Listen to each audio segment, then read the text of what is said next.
Good morning, सुप्रभात, केम छो, सलाम। उम्मीद है आप सब लोग बेहतर होंगे, अपना ध्यान रख रहे होंगे। मैंने आप लोगों से बोल लिया कि पटना में किस एरिया में हम लोगों को लाइब्रेरी ओपन करना चाहिए। तो आप में से कई सारे बच्चों ने बोला सर बोरिंग रोड, लेकिन कुछ बच्चों ने कहा सर बोरिंग रोड थोड़ा सा महंगा है ना। तो आप देख लो कि कहाँ पर खोल सकते हो, क्योंकि लाइब्रेरी की फिजिबिलिटी भी बहुत इंपॉर्टेंट चीज़ है। यदि मैं लाइब्रेरी बहुत ही प्रीमियम एरिया में खोल दूँ और उसके बाद में चार्ज में अधिक रख दूँ तो फिर आप फैसिलिटी को अवेल नहीं कर पाएंगे। तो मेरा मानना ये है कि जितने भी लाइब्रेरी वहाँ अवेलेबल है पटना में, उन उसका जो अपना जो लाइब्रेरी बायोमेंटस का लाइब्रेरी, उसकी कॉस्ट भी जो है उसके आसपास ही होना चाहिए। मतलब ज़्यादा कॉस्ट नहीं होना चाहिए, अदरवाइज़ क्या होगा कि बच्चे फिर जो है वो फिर वही दिक्कत हो जाएगा कि हम उसको अफोर्ड नहीं कर पा रहे।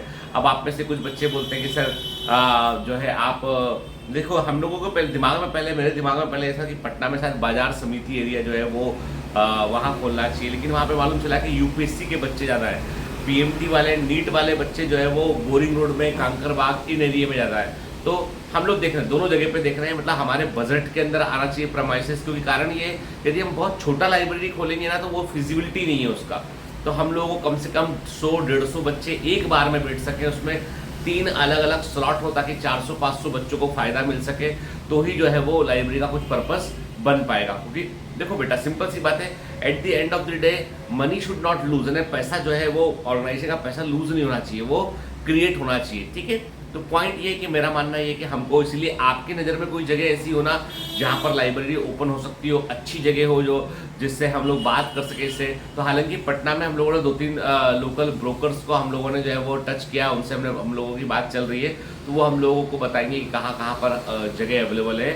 तो तब भी लेकिन जैसा मैं सोचता था ना कि पटना में किराया एकदम कम होगा, पटना में किराया अच्छा खासा है, रेंटल पटना में जो है वो कम नहीं है। पटना मतलब मुझे लगता है बिहार के अंदर सबसे प्रीमियम सिटी पटना ही है, और इसलिए पटना का रेंटल जो है वो हायर साइड है। तो हम लोग कोशिश पूरी कर रहे हैं कि हम लोग जो है वो, मैंने आपको पहले भी कहा है कि हम लोग कोई ब्लफ नहीं करते हैं, जो एक्चुअल में जो होता है वही बच्चों से कहते हैं को बेटा इतना खर्चा हमारा है ऐसा। तो मतलब मैं कोशिश पूरी कर रहा हूँ, और बल्कि मैं ट्राई करूंगा पूरा कि भैया लाइब्रेरी जो है वो एकदम ही अफोर्डेबल हो, हर बच्चा बायोमेंटा कमांडो वहां जाकर बैठ सके, पढ़ सके वो। ठीक है ना।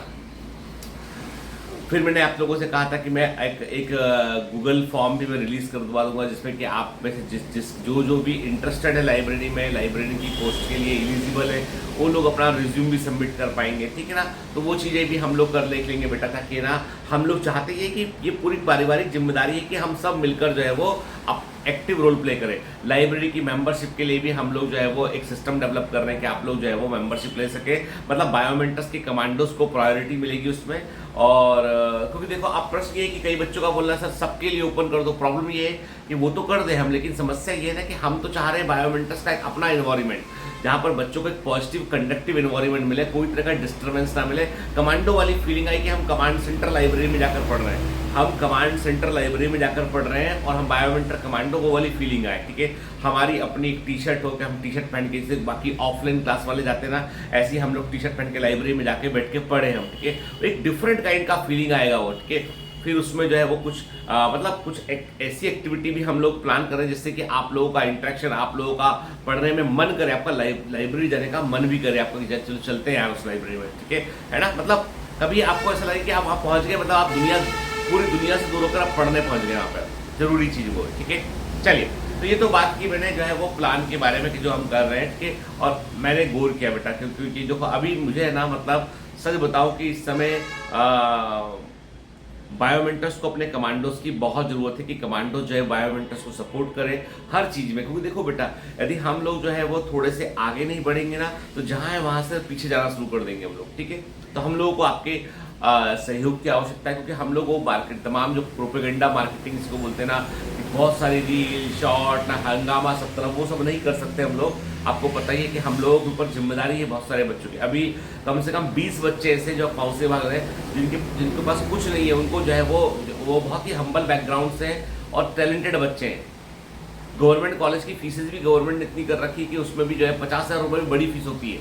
ठीक है, किताबें खर्च, तो वो सब की कौन करेगा। तो एज ए गार्जियन बायोमेंटर हमेशा हेल्प करता है। खैर, छोड़ते इस बात को, अब आते हैं अपनी बात पे। चलो आज एक इंटरेस्टिंग कहानी सुनाते हैं कि एक बार क्या होता है कि एक आदमी जो है वो उसको वो हमेशा जो है एक पानीपुरी की दुकान पर पानीपुरी खाने जाया करता था। पानीपुरी समझते ना, पानी बताशा क्या बोलते हैं, पानी बताशा बोलते हैं, पानीपुरी बोलते हैं, नहीं गुपचुप बोलते कई लोग उसको, यूपी में गुपचुप बोलते हैं, गुपचुप, पानीपुरी, पानी बताशा, ठीक है ना।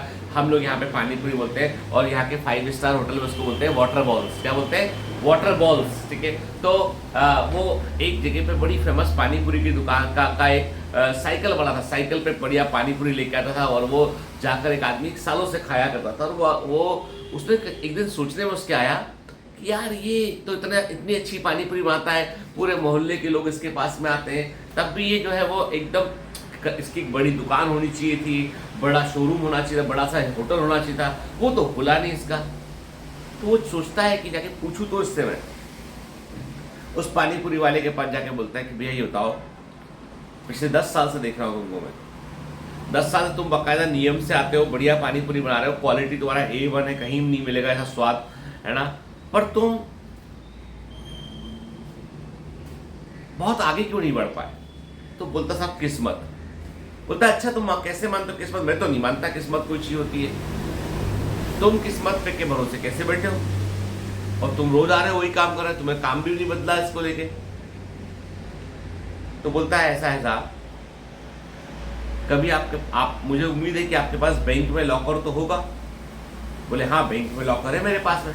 बैंक में लोग अपनी ज्वेलरी रखने के लिए, जरूरी कागज रखने के लिए लॉकर लेते हैं, लॉकर तो होगा आपके पास? हाँ लॉकर है।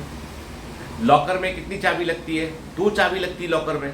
एक चाबी आपके पास होती है और एक बैंक के मैनेजर के पास में होती है।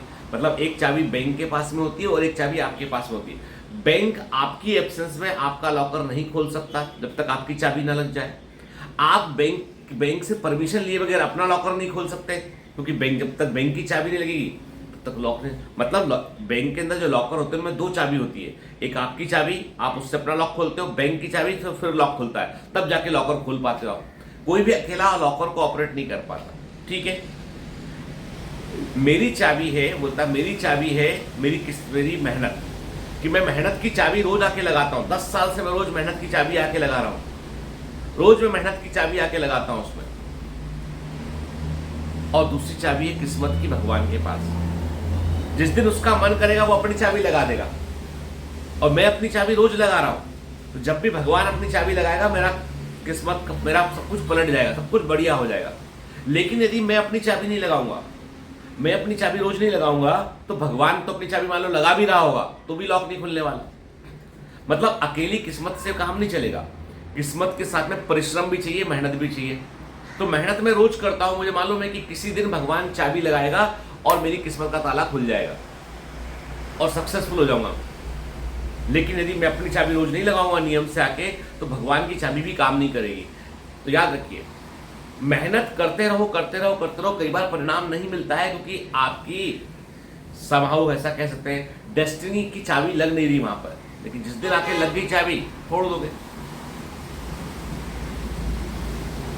तो पॉइंट ये है कि आपको, ये बात मैं हमेशा कहता हूं, मैं बोलता हूं ना कि 99% आपकी मेहनत होती है बेटा, 1% किस्मत होती है। More you work hard, more you put yourself in the work, आपकी किस्मत की संभावनाएं उतनी बढ़ जाती है ना। Chances favours the trained mind, chances favours the trained mind, Louis Pasteur ने कहा था कि जो लोग दिमागी रूप से तेज होते हैं, जो मेहनत कर रहे होते हैं, उनके लिए संभावनाएं भी बनकर आती हैं, पॉसिबिलिटीज को ढूंढ भी पाते हो। इसलिए कभी मेहनत करना बंद नहीं करना है। कई बार हम डिप्रेस आते हैं कि हम तो इतना कर रहे हैं, किस्मत काम नहीं कर रही। याद रखिए, अकेली किस्मत काम नहीं कर सकती है कि आप सो रहे सोते से उठा के ले जाएंगे, भैया चलो बन गया, आप तुम बन जाओ प्रधानमंत्री। Not possible. ठीक है, किस्मत भी काम करेगी आपकी, मेहनत भी काम करेगी। मेहनत की चाबी रोज लगाना जरूरी है, तभी किस्मत की चाबी किस दिन लग जाएगी, काम बन जाएगा। हुआ ये कि एक दिन उस पानीपुरी वाले की तारीफ सब जगह हो रही थी। एक दिन जो है कोई सेलिब्रिटी जो है वहां पर आए, उन्होंने पानीपुरी उस दुकान पे जाके खाई। मीडिया होता है पीछे पीछे सेलिब्रिटी के, सर अक्षय कुमार थे या कौन थे के, तो वो फोटोग्राफ छपना छप गए। ये अपना, ये सच्ची कहानी बता रहा हूँ। ये अपना बॉम्बे मिड डे नाम का एक अखबार आता है बॉम्बे में, उसमें वो छप गया फोटोग्राफ की, उन्होंने पड़ा पानीपुरी के वहाँ जाके उन्होंने स्ट्रीट पानीपुरी खाई। अगले दिन लोग उस पानीपुरी वाले के पास पहुंचने लगे। फिर किसी ने ऑफर दिया कि भैया तुम एक काम करो, चाट का पूरा काउंटर खोल लो। तो किसी ने एक छोटी जगह पे चाट का काउंटर खुलवाया, चाट का काउंटर चल निकला, छोटा सा एक रेस्टोरेंट खोल लिया, रेस्टोरेंट चल निकला, बड़ा रेस्टोरेंट खोल लिया। आज 3 रेस्टोरेंट मुंबई के अंदर, नाम मैं भूल रहा हूँ उसका उन रेस्टोरेंट का, पर शुरुआत ऐसे हुई। लग गया एक दिन जाता, इसका एक दिन चाबी लग गई किस्मत की। ना होता, ना जानते लोग तो कैसे लगती। जो 10 साल में नहीं हुआ वो 1 साल के अंदर हो गया, खत्म है, बहुत बड़ा आदमी बन गया 1 साल में। तो काम करते रहना जरूरी है। तो कभी ये मत सोचना कि जो है वो मेरी तो किस्मत ही यही हो गई है। अरे तुम लगाओ अपनी चाबी, जिस दिन चाबी लगा देगा ना ईश्वर आके, काम खत्म, उस दिन जो है वो सब कुछ अलग बदल जाएगा, है ना। पर अपनी अपनी चाबी लगाना जरूरी है। चलिए, have a great day, all the best, bye bye.